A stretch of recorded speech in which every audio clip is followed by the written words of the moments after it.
The Magic Shop by H.G. Wells.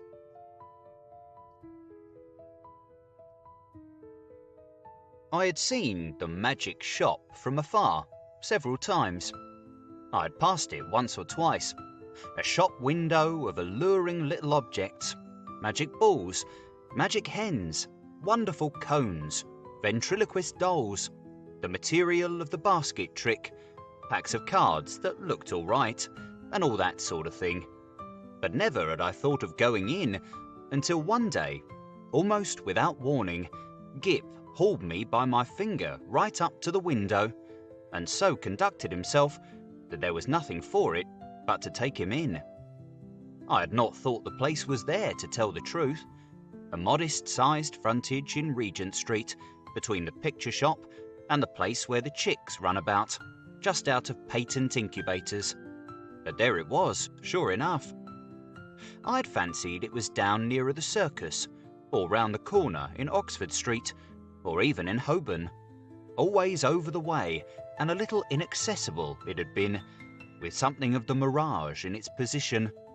But here it was now, quite indisputably, and the fat end of Gip's pointing finger made a noise upon the glass. "If I was rich," said Gip, dabbing a finger at the disappearing egg, "I'd buy myself that, and that," which was the crying baby, very human, "and that," which was a mystery, and called, so a neat card asserted, "Buy one and astonish your friends." "Anything," said Gip, "will disappear under one of those cones. I've read about it in a book. And there, Dada, is the vanishing halfpenny. Only they've put it this way up so's we can't see how it's done." Gip, dear boy, inherits his mother's breeding, and he did not propose to enter the shop or worry in any way. Only, quite unconsciously, he lugged my finger doorward, and he made his interest clear. "That," he said, and pointed to the magic bottle. "If you had that," I said, at which promising inquiry he looked up with a sudden radiance. "I could show it to Jessie," he said, thoughtful as ever of others. "It's less than 100 days to your birthday, Gibbles," I said, and laid my hand on the door handle. Gip made no answer, but his grip tightened on my finger, and so we came into the shop. It was no common shop, this. It was a magic shop, and all the prancing precedence Gip would have taken in the matter of mere toys was wanting. He left the burden of the conversation to me. It was a little, narrow shop, not very well lit, and the doorbell pinged again with a plaintive note as we closed it behind us. For a moment or so, we were alone and could glance about us. There was a tiger in papier-mâché on the glass case that covered the low counter, a grave, kind-eyed tiger that waggled his head in a methodical manner. There were several crystal spheres, a china hand holding magic cards, a stock of magic fish bowls in various sizes, and an immodest magic hat that shamelessly displayed its springs. On the floor were magic mirrors, one to draw you out long and thin, one to swell your head and vanish your legs, and one to make you short and fat, like a draft. And while we were laughing at these, the shopman, as I suppose, came in. At any rate, there he was behind the counter, a curious, sallow, dark man, with one ear larger than the other, and a chin like the toe cap of a boot. "What can we have the pleasure?" he said, spreading his long magic fingers on the glass case, and so, with a start, we were aware of him. "I want," I said, "to buy my little boy a few simple tricks." "Legerdemain?" he asked. "Mechanical? Domestic?" "Anything amusing?" said I. "Hmm," said the shopman, and scratched his head for a moment, as if thinking. Then, quite distinctly, he drew from his head a glass ball. "Something in this way," he said, and held it out. The action was unexpected. I had seen the trick done at entertainments endless times before. It's part of the common stock of conjurers, but I had not expected it here. "That's good," I said with a laugh. "Isn't it?" said the shopman. Gip stretched out his disengaged hand to take this object and found merely a blank palm. "It's in your pocket," said the shopman, and there it was. "How much will that be?" I asked. "We make no charge for glass balls," said the shopman politely. "We get them." He picked one out of his elbow as he spoke. "Free." He produced another from the back of his neck and laid it beside its predecessor on the counter. Gip regarded his glass ball sagely, then directed a look of inquiry at the two on the counter, and finally brought his round-eyed scrutiny to the shopman, who smiled. "You may have those too," said the shopman. "And if you don't mind, one from my mouth. So." Gip counselled me mutely for a moment, and then in a profound silence put away the 4 balls, resumed my reassuring finger, and nerved himself for the next event. "We get all our smaller tricks in that way," the shopman remarked. I laughed in the manner of one who subscribes to a jest. "Instead of going to the wholesale shop?" I said. "Of course, it's cheaper." "In a way," the shopman said, "though we pay in the end, but not so heavily as people suppose. Our larger tricks and our daily provisions and all the other things we want, we get out of that hat. And you know, sir, if you'll excuse me saying it, there isn't a wholesale shop. Not for genuine magic goods, sir. I don't know if you noticed our inscription, the Genuine Magic Shop."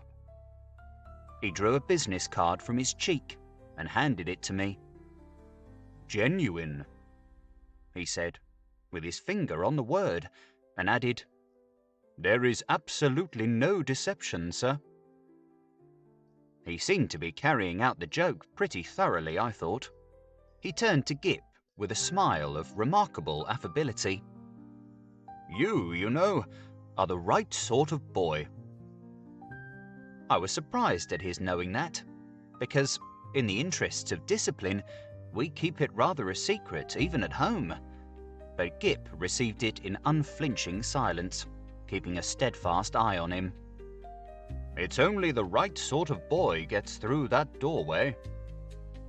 And, as if by way of illustration, there came a rattling at the door, and a squeaking little voice could be faintly heard. "Nya, I want to go in there, Dada. I want to go in there. Nya." And then the accents of a downtrodden parent urging consolations and propitiations. "It's locked, Edward," he said. "But it isn't," said I. "It is, sir," said the shopman. "Always, for that sort of child." And as he spoke, we had a glimpse of the other youngster, a little white face, pallid from sweet-eating and over-sapid food, and distorted by evil passions, a ruthless little egotist, pawing at the enchanted pain.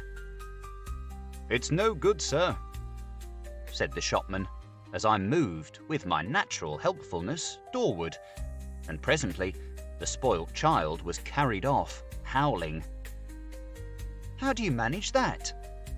I said, breathing a little more freely.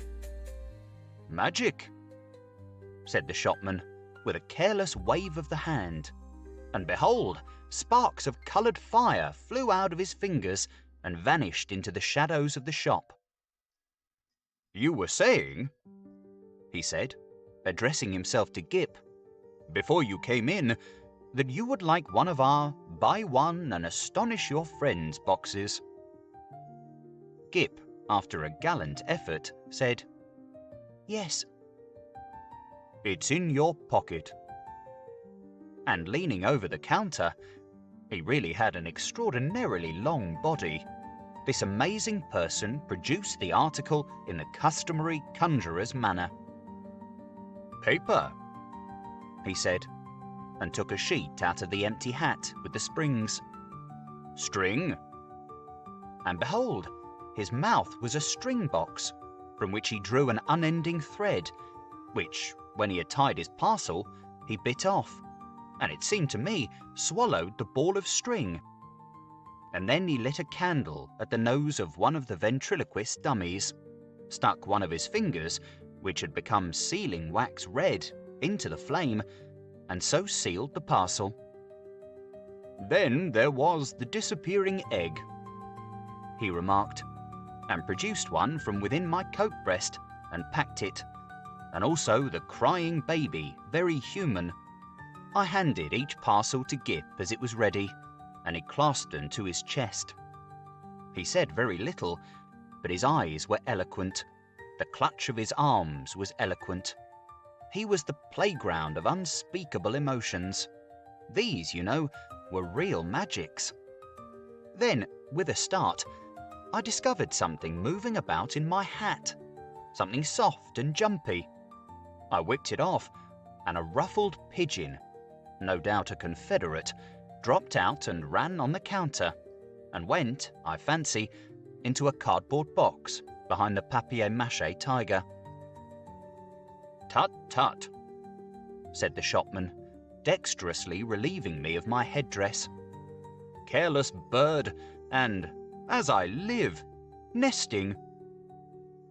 He shook my hat, and shook out into his extended hand 2 or 3 eggs, a large marble, a watch, about half a dozen of the inevitable glass balls, and then crumpled, crinkled paper, more and more and more, talking all the time of the way in which people neglect to brush their hats inside as well as out. Politely, of course, but with a certain personal application. "All sorts of things accumulate, sir. Not you, of course, in particular, nearly every customer. Astonishing what they carry about with them."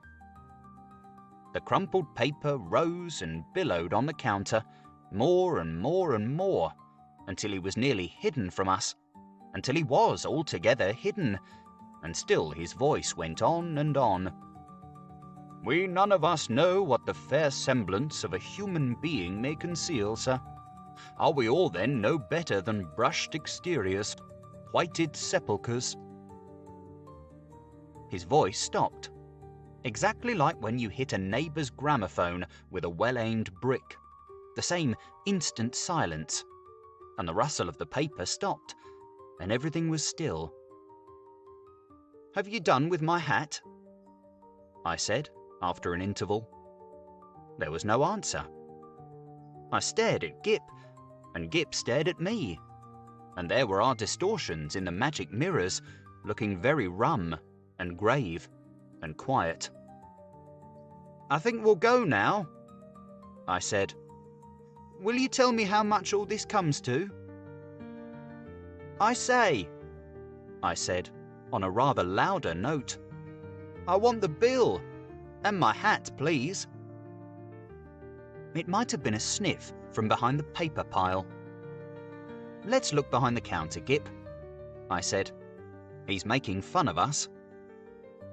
I led Gip round the head-wagging tiger, and what do you think there was behind the counter?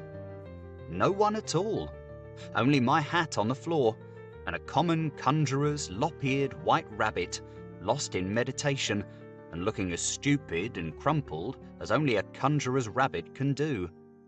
I resumed my hat, and the rabbit lolloped a lollop or so out of my way.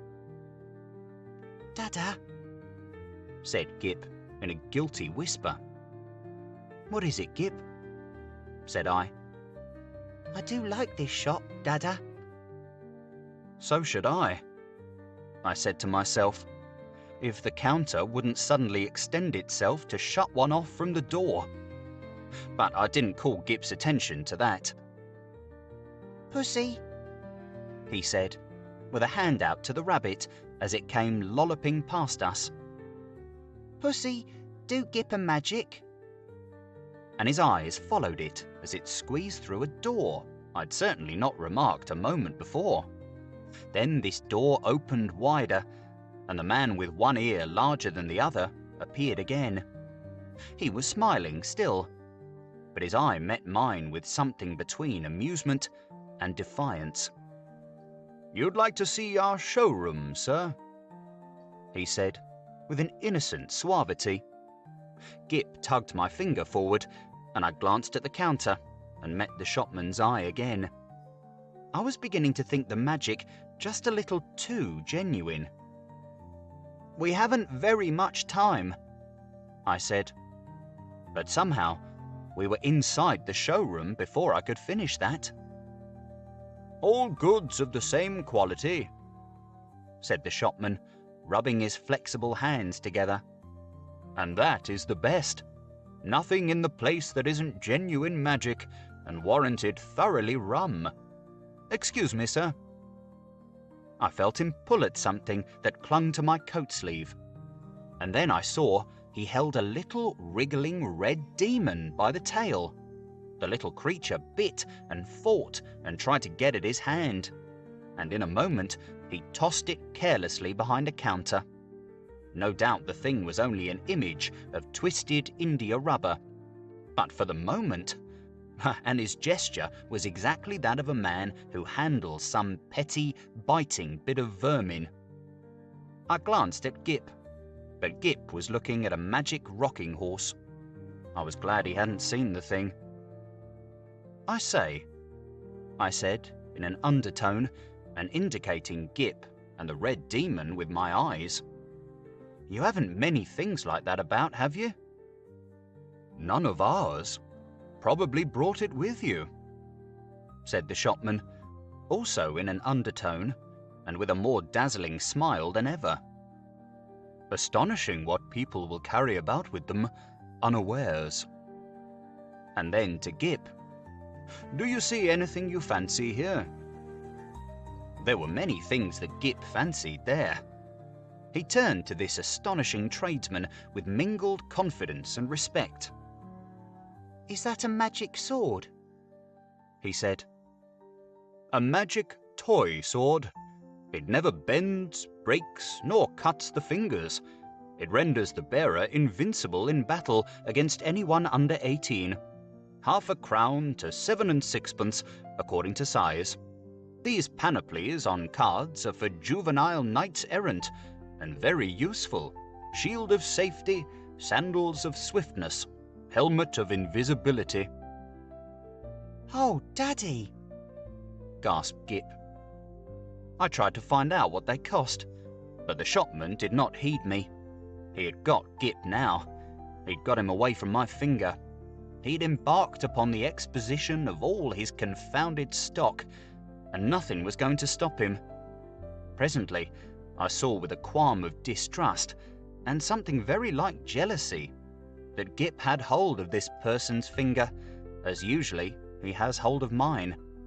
No doubt the fellow was interesting, I thought, and had an interestingly faked lot of stuff. Really good faked stuff. Still. I wandered after them, saying very little, but keeping an eye on this prestidigital fellow. After all, Gip was enjoying it, and no doubt when the time came to go, we should be able to go quite easily. It was a long, rambling place, that showroom, a gallery broken up by stands and stalls and pillars, with archways leading off to other departments in which the queerest-looking assistants loafed and stared at one, and with perplexing mirrors and curtains. So perplexing indeed were these that I was presently unable to make out the door by which we had come. The shopman showed Gip magic trains that ran without steam or clockwork, just as he set the signals, and then some very, very valuable boxes of soldiers, that all came alive directly you took off the lid and said, I myself haven't a very quick ear, and it was a tongue-twisting sound, but Gip, he has his mother's ear, got it in no time. "Bravo!" said the shopman, putting the men back into the box unceremoniously and handing it to Gip. "Now," said the shopman, and in a moment Gip had made them all alive again. "You'll take that box?" asked the shopman. "We'll take that box," said I, "unless you charge its full value, in which case it would need a trust magnate." "Dear heart, no." And the shopman swept the little men back again, shut the lid, waved the box in the air, and there it was, in brown paper, tied up, and with Gip's full name and address on the paper. The shopman laughed at my amazement. "This is the genuine magic," he said. "The real thing." "It's a little too genuine for my taste," I said again.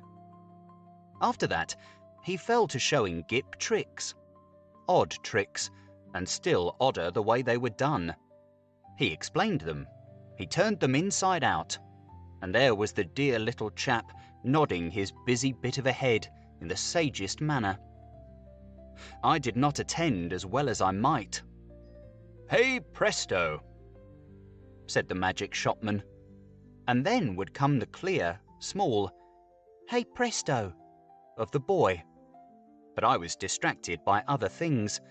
It was being borne in upon me just how tremendously rum this place was. It was, so to speak, inundated by a sense of rumness.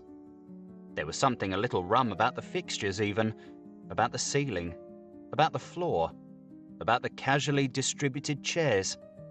I had a queer feeling that whenever I wasn't looking at them straight, they went askew and moved about and played a noiseless puss in the corner behind my back. And the cornice had a serpentine design with masks altogether too expressive for proper plaster. Then, abruptly, my attention was caught by one of the odd-looking assistants. He was some way off, and evidently unaware of my presence.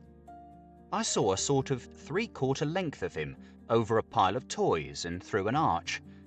And you know, he was leaning against a pillar in an idle sort of way, doing the most horrid things with his features. The particular horrid thing he did was with his nose. He did it just as though he was idle and wanted to amuse himself. First of all, it was a short, blobby nose, and then suddenly he shot it out like a telescope, and then out it flew and became thinner and thinner, until it was like a long, red, flexible whip. Like a thing in a nightmare it was. He flourished it about and flung it forth as a fly-fisher flings his line. My instant thought was that Gip mustn't see him.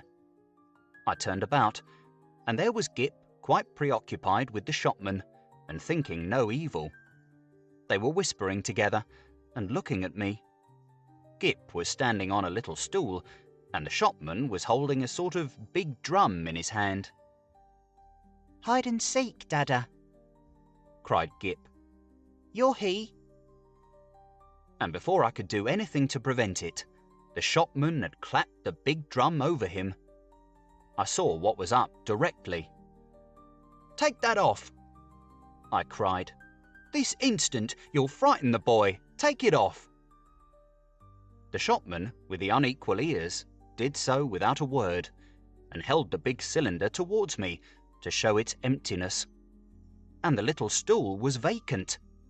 In that instant, my boy had utterly disappeared.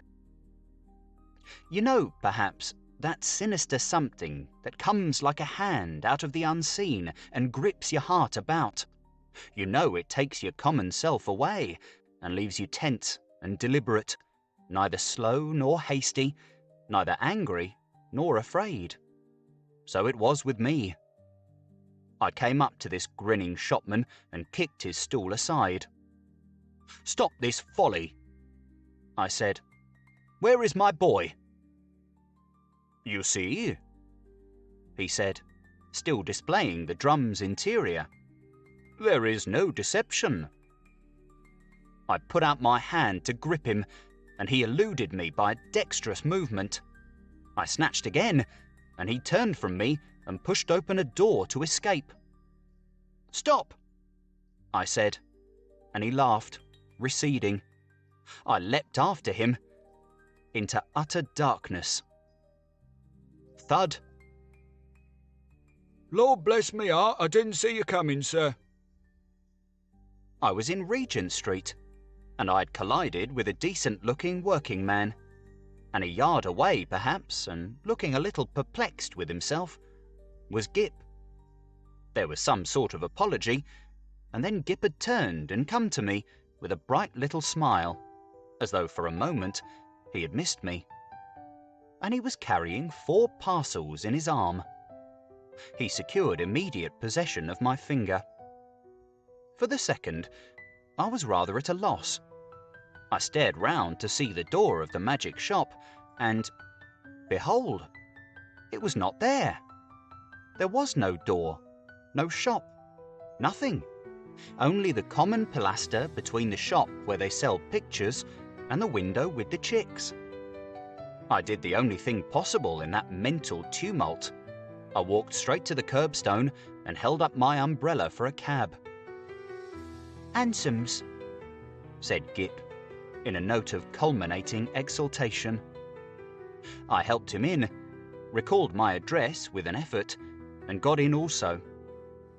Something unusual proclaimed itself in my tailcoat pocket, and I felt and discovered a glass ball. With a petulant expression, I flung it into the street. Gip said nothing. For a space, neither of us spoke. "Dada," said Gip at last, "that was a proper shop." I came round with that to the problem of just how the whole thing had seemed to him. He looked completely undamaged. So far, good. He was neither scared nor unhinged. He was simply tremendously satisfied with the afternoon's entertainment. And there, in his arms, were the 4 parcels. Confound it! What could be in them? I said. "Little boys can't go to shops like that every day." He received this with his usual stoicism, and for a moment I was sorry I was his father and not his mother, and so couldn't suddenly there, coram publico, in our hansom, kiss him. After all, I thought, the thing wasn't so very bad. But it was only when we opened the parcels that I really began to be reassured. 3 of them contained boxes of soldiers, quite ordinary lead soldiers, but of so good a quality as to make Gip altogether forget that originally these parcels had been magic tricks of the only genuine sort. And the 4th contained a kitten, a little living white kitten in excellent health and appetite and temper. I saw this unpacking with a sort of provisional relief. I hung about in the nursery for quite an unconscionable time. That happened 6 months ago, and now I'm beginning to believe it is all right. The kitten had only the magic natural to all kittens, and the soldiers seem as steady a company as any colonel could desire. And Gip. The intelligent parent will understand that I have to go cautiously with Gip. But I went so far as this one day. I said, "How would you like your soldiers to come alive, Gip, and march about by themselves?" "Mine do," said Gip. "I just have to say a word I know before I open the lid." "Then they march about alone?" "Oh, quite, Dada. I shouldn't like them if they didn't do that." I displayed no unbecoming surprise, and since then I've taken occasion to drop in upon him once or twice, unannounced, when the soldiers were about. But so far, I've never discovered them performing in anything like a magical manner. It's so difficult to tell. There's also a question of finance. I've